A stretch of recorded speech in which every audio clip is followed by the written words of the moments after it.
With more WWE releases potentially on the way and more, this is Wrestling Hub. My name is John, and you're watching the Wrestling Report for April 30th.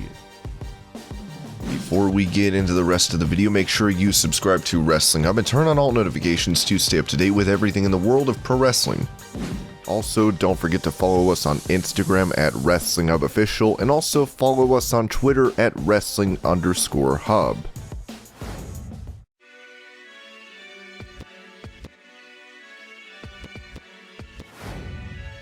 Before making his way to AEW, Bryan Danielson had an incredible run in WWE, becoming world champion and even being part of the creative team. On Table for 3, Chad Gable claimed that Danielson opened the doors for shorter stars in the company. Thankfully enough, amateur wrestling just opened the doors and brought me to where I was. There were scouts at the Olympics from WWE. They happened to be looking for amateur athletes, and Daniel Bryan at the time had opened a lot of doors for smaller guys and people my size, and so the stars just aligned. After the Olympics, I made the journey here.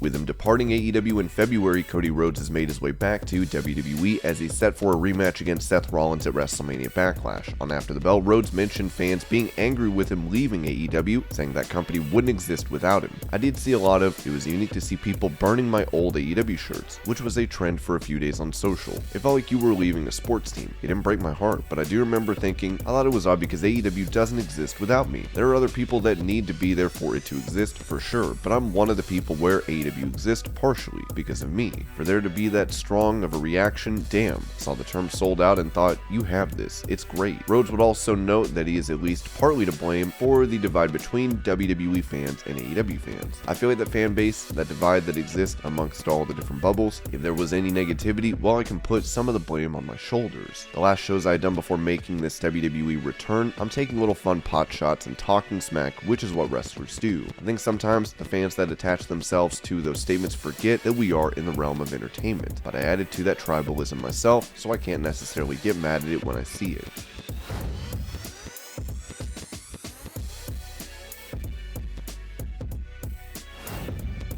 In response to several stars from NXT being released by WWE, Ryback took to Twitter to blast the WWE chairman, saying Vince McMahon, like most promoters, has an insatiable urge to have control. He had no control watching his mom get beat up as a child, which is a horrendous thing for a kid to witness as their whore mom tries to make ends meet. Vince has failed to evolve.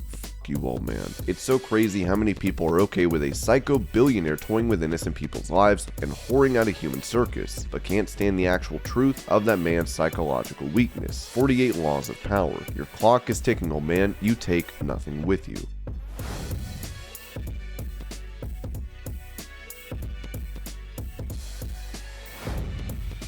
Monday Night Raw has always suffered from running the same time slot as the NFL, as Dave Meltzer said on Wrestling Observer Radio that the company has considered moving Raw to another day. There had been talk in the past of moving to Tuesday to get away from the NFL, because the NFL just would hurt them every year, but Monday became the traditional night. Now, I cannot imagine USA making that call now, and nor should they. If they move nights, they will be hurt. It's not like Raw will drop 50%, but Raw will drop because of the tradition. Maybe it'll help. Maybe in the NFL months, it will help a little bit. Obviously, they haven't made the move. They know they go against the NFL every year. You could also do a thing where we'll just move it to Tuesday during football season, then go back after football is over. And they've never ever done that, so that tells you that they don't want to mess with Monday.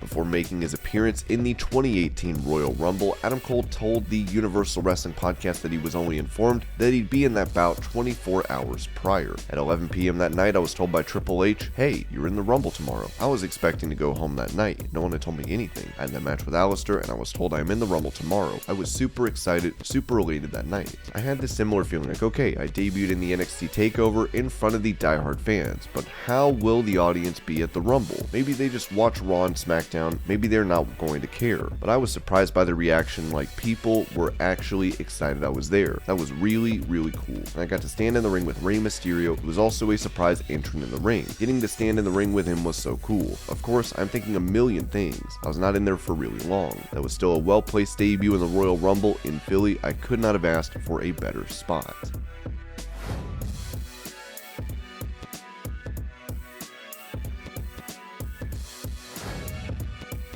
On the Wives of Wrestling podcast, Ronda Rousey gave details regarding her first WWE contract and initial meeting with Triple H. So then my agent Brad set up a meeting with me and Triple H, being like, "Oh, would you like to do this?" kind of thing. I was like, "Yeah," but I didn't know what I was getting into. I didn't think I would be able to have any actual matches on my own. I didn't know what live shows were. I didn't know that was a thing. So I ended up becoming like give a mouse a cookie situation, where I was like, okay, I'll do this for fun wrestling thing before me and Trav have a baby. It was kind of like a bucket list. Okay, let me do some WWE stuff for a year or whatever before we have a baby. Because at first I was like, oh yeah, by November we want to go off and have a baby. And they were like, oh well, we kind of do things from WrestleMania to WrestleMania, so you could extend it to the next WrestleMania.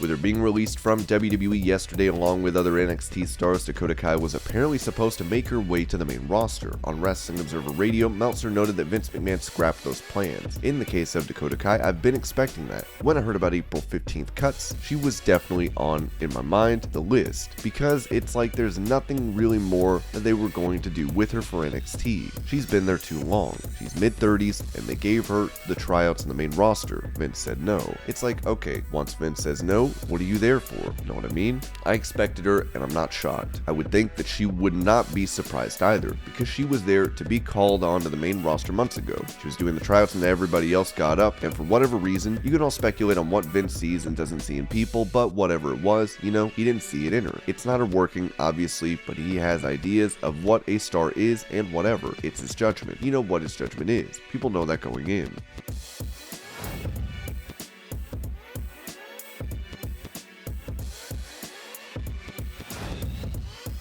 Also on Wrestling Observer Radio, Meltzer spoke about the recent cuts in WWE, saying more could be on the way. There's people in the company who think that the 10 names, that's not it. I've heard rumblings about more, but who knows? Some of these obviously were blindsided because you can just watch the TV and see Dexter Lumis and Persia Pirotta, and who was the other one? Malcolm Bivens? It was also pointed out that the company did not tell those in creative for NXT about these releases. They all had storylines that were ongoing and then they were cut. Even the people involved in NXT creative. This tells you either it's a communication issue, because if these people were going to get cut, you would probably not want to start storylines with them as they did with Malcolm Bivens in particular.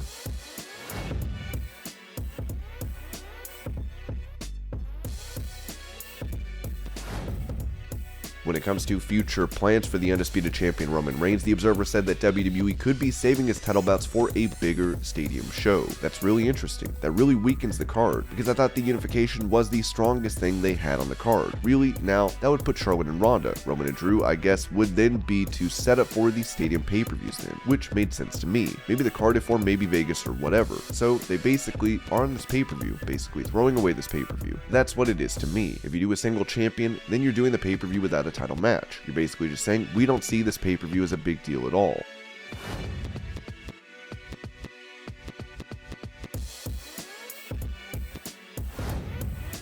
With them holding the AAA and ROH tag titles, FTR are dripping in gold. Despite being double champs, the duo was hoping to add another set of tag belts to their collection. On the sessions, Cash Wheeler spoke about the recent rumor of WWE having interest in bringing them back. I was driving to the airport when Dak sent me the screenshot and I was like, is this legit? Is this a real thing? That's how I found out. Sitting here getting ready to board a flight, I'm thinking about how crazy this all is and how crazy this whole year has been. I don't know how much has changed there as far as how we've wanted tag team wrestling to be. We're getting ready to show everybody what tag team wrestling can be and what our vision of it is. It's buzzing right now. Tag teams are killing it everywhere right now and not just us. We are at the top of that obviously, but tag team wrestling in general is killing it right now. And it's creating a buzz, and it's got some of the best tag teams at the same time in the past couple of decades, I would say. Just from everybody in NJPW, Impact, AEW, WWE, MLW, there's so many ridiculously talented teams, and we're getting to put a focus on that. That's what we always wanted to do, and I was kind of blown away when I read that WWE has interest in us. It makes you think about a bunch of different things, but right now, we get to paint what we see wrestling's tag team picture as. I'm happier than I've been. I make more money than I have, and I don't want to think about anything other than that and making tag team wrestling and ourselves the best ever. With AEW New Japan's Heavy Joint pay-per-view on June 26th, Dax Harwood revealed they're looking to become the IWGP Tag Champs. We want to be the first ever two-time AEW Tag Team Champions. Until then or after then, we want the IWGP Tag Team titles, and that's very important. That's something we've wanted to do for a while, and we haven't tried to do anything to waste it, because when we do it, we want tag team wrestling to be talked about and buzzed about. That's something we think that can be cool, but it's very high on my list right now. 2-time AEW Tag Team Champions, and then add another star on the list. If we do get the opportunity to win the IWGP Tag Team Championships, we'll be the only tag team in history to hold the WWE Raw, SmackDown, NXT, AEW, AAA, ROH, and IWGP Tag Team Gold. But if we do all that and we hold all those titles, is there a debate anymore as to who is the greatest of all time? I say that humbly as a real question. I don't say that as there's no debate. We are the greatest ever. But really, what's the debate now? Where are we in that debate?